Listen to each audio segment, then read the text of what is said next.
സമര പരമ്പര നമ്മൾ കണ്ടതാണ്. പന്നിയങ്കര ടോൾ പ്ലാസയിൽ അത്തരത്തിൽ വീണ്ടും പ്രതിഷേധങ്ങൾ ഉണ്ടാകും എന്നാണ് കരുതുന്നത്. കമ്പനി അവരുടെ നിലപാടിൽ ഉറച്ചു നിൽക്കുകയാണെങ്കിൽ. നമ്മൾ അടുത്ത ഒരു റിപ്പോർട്ടിലേക്ക് പോകുന്നു. പകർച്ചവ്യാധി വ്യാപനത്തിനൊപ്പം ഒരു ഇടവേളയ്ക്ക് ശേഷം കോളറ ബാധ കൂടി സ്ഥിരീകരിച്ചതോടെ ആശങ്കയിലാണ് സംസ്ഥാനത്തെ ആരോഗ്യമേഖല.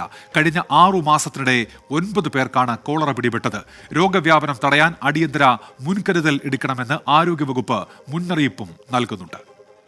സംസ്ഥാനത്തെ പകർച്ചവ്യാധി വ്യാപനത്തിൽ ആകെ അങ്കലാപ്പിലാണ് ആരോഗ്യവകുപ്പ്. അതിനിടയിലാണ് കോളറ കൂടി എത്തുന്നത്. നിലവിൽ ആശുപത്രികളിൽ സൗകര്യമുണ്ടെങ്കിലും പരിധി വിട്ടാൽ എല്ലാം പിടിവിടും.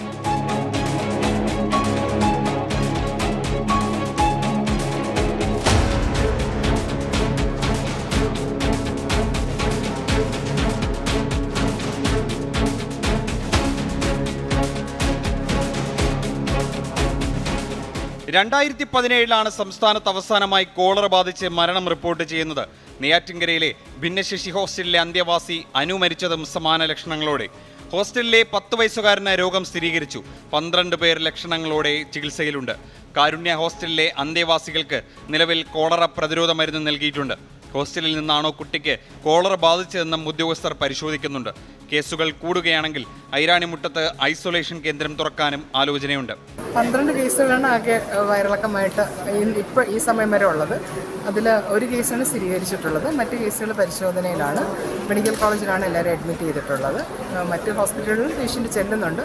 അവരെ മെഡിക്കൽ കോളേജിലോട്ട് വിടാനും അതല്ല ഐരാണിമുട്ടത്ത് ഐസൊലേഷൻ വാർഡ് ഏർപ്പെടുത്തിയിട്ടുണ്ട്.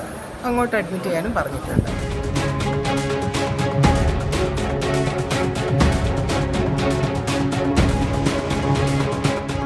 കോളറ മാത്രമല്ല, ഡെങ്കി എലിപ്പനി കേസുകളും സംസ്ഥാനത്ത് കൂടുകയാണ്. ഏറ്റവും കൂടുതൽ ഡെങ്കി എറണാകുളത്താണ്. സംസ്ഥാനത്തെ ഡെങ്കി ബാധിതരിൽ 54% എറണാകുളത്ത്. ശനിയാഴ്ച മാത്രം സ്ഥിരീകരിച്ചത് 86 പേർക്ക്. കളമശ്ശേരി നഗരസഭാ പരിധിയിലാണ് കൂടുതൽ. ജില്ലയിലെ 22 മേഖലകളിൽ ഡെങ്കിപ്പനി വ്യാപനമുണ്ട്. ജില്ലയിൽ 2 പേർക്ക് എലിപ്പനിയും സ്ഥിരീകരിച്ചിട്ടുണ്ട്. പകർച്ചവ്യാധി നേരിടാൻ ആരോഗ്യവകുപ്പ് ജാഗ്രതാ നിർദ്ദേശം നൽകിയിട്ടുണ്ട്. കേരളത്തിൽ നിന്ന് കോളറ തുടച്ചു നീക്കപ്പെട്ടെന്ന അവകാശവാദമുണ്ടായിരുന്നെങ്കിലും 2009 മുതൽ അങ്ങിങ്ങായി കേസുകൾ റിപ്പോർട്ട് ചെയ്യുന്നുണ്ട്. വ്യക്തി ശുചിത്വവും പരിസര ശുചിത്വവുമാണ് കോളറയെ അകറ്റി നിർത്താൻ ഏറ്റവും ഫലപ്രദമായ മാർഗം. ലക്ഷണങ്ങൾ കണ്ടാൽ സ്വയം ചികിത്സയ്ക്ക് നിൽക്കാതെ അടുത്തുള്ള ആശുപത്രിയിൽ പോവുക. ഇതിലൂടെ മരണവും തടയാനാകും. തിരുവനന്തപുരത്ത് നിന്നും അജീഷ് ജയകുമാർ, 24.